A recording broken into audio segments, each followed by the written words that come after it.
तो हेलो दोस्तों, ये है हम लोग का 3.3 का क्वेश्चन नंबर 3, प्रश्न वाला 3.3 का 3.3 का क्वेश्चन नंबर 3। तो चलिए सॉल्व करते हैं।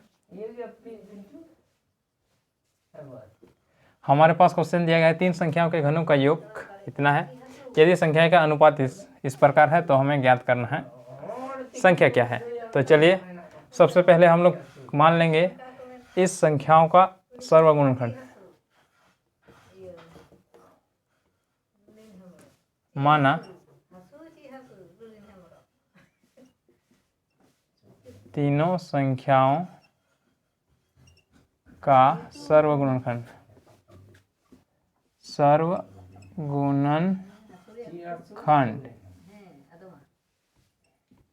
सर्वगुणनखंड बराबर x। इसलिए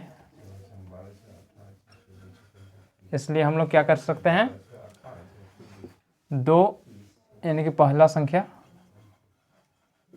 पहली संख्या बराबर हम लोग लिख सकते हैं 2 गुना x। यहाँ से 2 ले लिए और यहाँ से सर्वगुणनखंड x। चूंकि ये सर्वगुणनखंड है इसलिए इसका मतलब ये तीनों में गुना के रूप में है।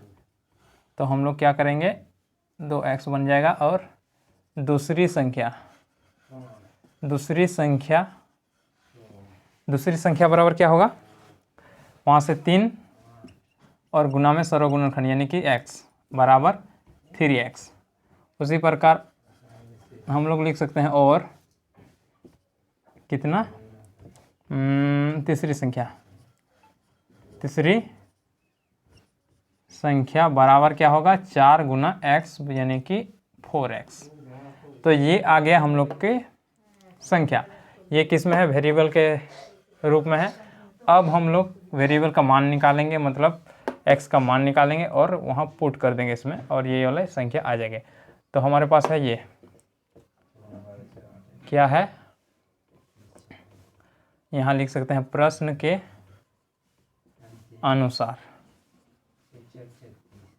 के अनुसार हमारे पास है 2x का क्यूब यानी कि तीनों संख्याओं का घनों का योग। इसका घन करेंगे, इसका और इसको योग कर देंगे।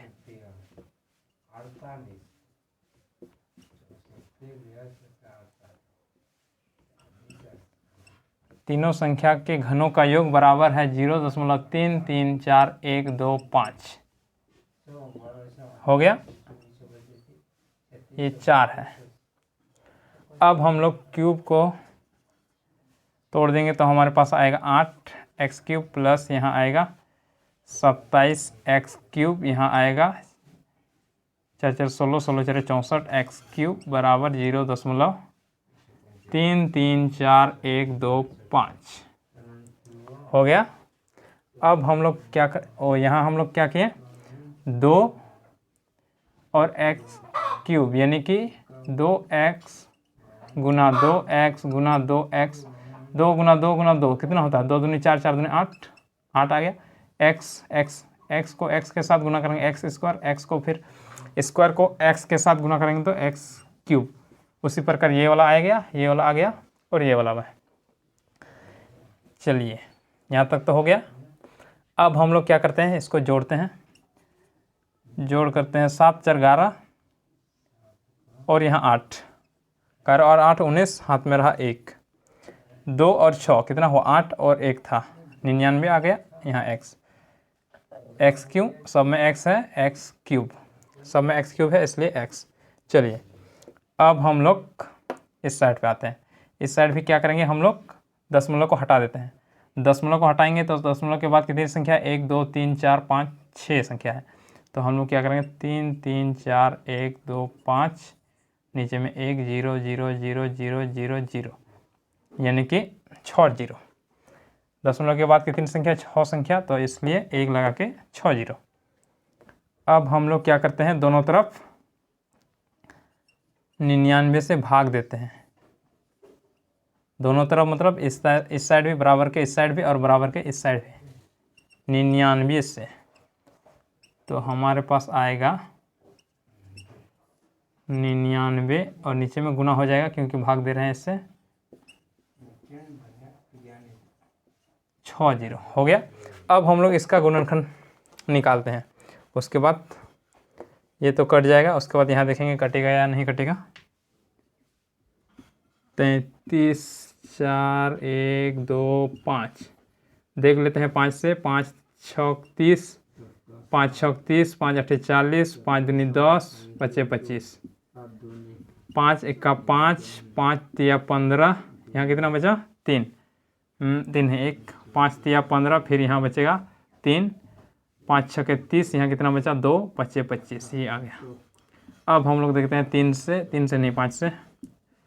5 दूनी 10 और यहाँ कितना बचा 10, तो 3, 5 6 30, फिर यहाँ कितना है 3 है, तो 5 7 35, यहाँ 1 है, तो 5 3 15।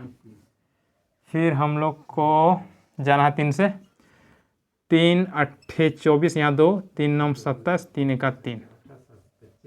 फिर 3 से देख लेते हैं।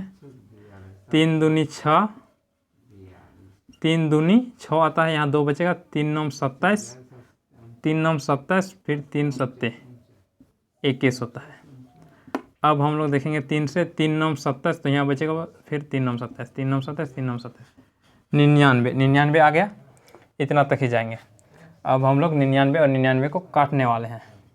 ये वाला तो कट गया, तो बचा क्या x³ बराबर ये। अब लोग हम लोग ये वाला लिखेंगे अब, क्योंकि उसको हम लोग गुणनखंड के रूप में तोड़ दिए हैं। गुना 3 गुना 3 गुना 3 गुना कितना 3 है 3 ठो 3 है और 3 ठो 5 है, और 99 और नीचे में है फिर 99 गुना 100 नहीं कितना है 60 ना।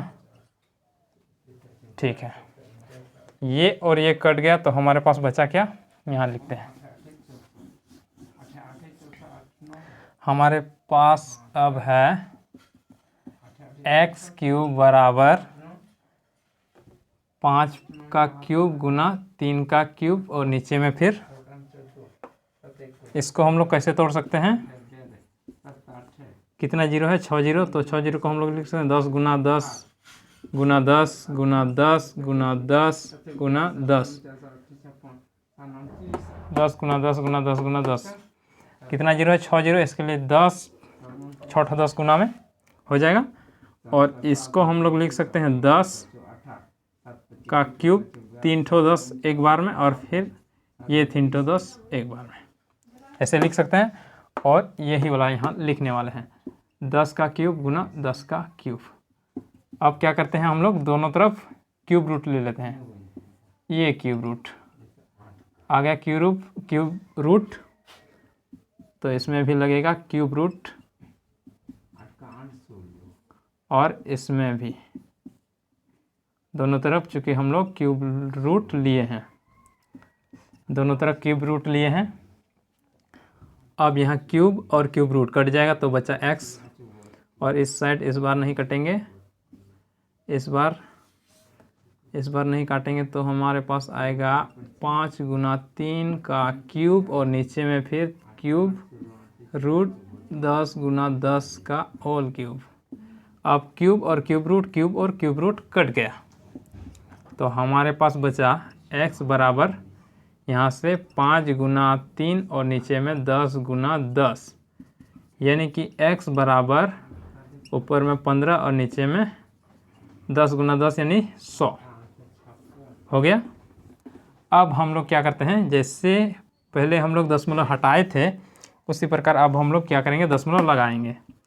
तो दशमलव लगाने के लिए हम नीचे कितना है 2 जीरो है, तो ऊपर में संख्या गिनेंगे दाएं साइड से 1 2 2 जीरो, इसलिए 1 2, उसके बाद दशमलव, इसका मतलब 5 यहाँ है, 1 यहाँ है, यहाँ दशमलव, फिर यहाँ जीरो लगा देंगे, और यहाँ है इक्वल।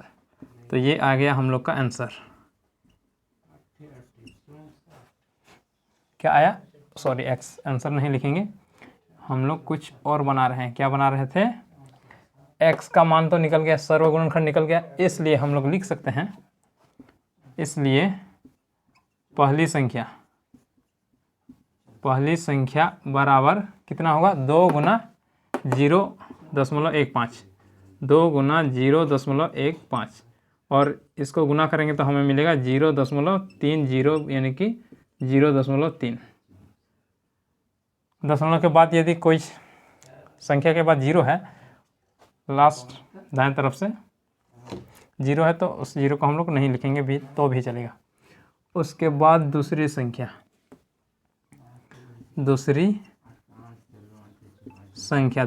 हम लोग का क्या है?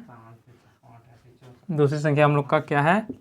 3 गुना 0.15, 3 गुना x बराबर कितना है? 0.15, तो हमारे पास आएगा 0.45।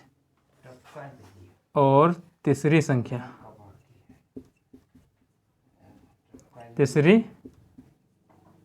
संख्या बराबर 4 गुना 0.15 बराबर 0.60 बराबर 0.6। ये वाला हो गया। यही था हम लोग का तीनों संख्या। ये था हम लोग का क्वेश्चन नंबर 5। क्वेश्चन नंबर 3 है। अब 3 नहीं 5 है शायद, ये हम लोग मिस्टेक किए थे, यहाँ 3 नहीं 5 है। 5 नहीं 3, सॉरी, क्वेश्चन नंबर 3। तो ये था हम लोग का क्वेश्चन नंबर 3। अगला क्लास में हम लोग सॉल्व करेंगे अगला क्वेश्चन, यानी कि क्वेश्चन नंबर 4।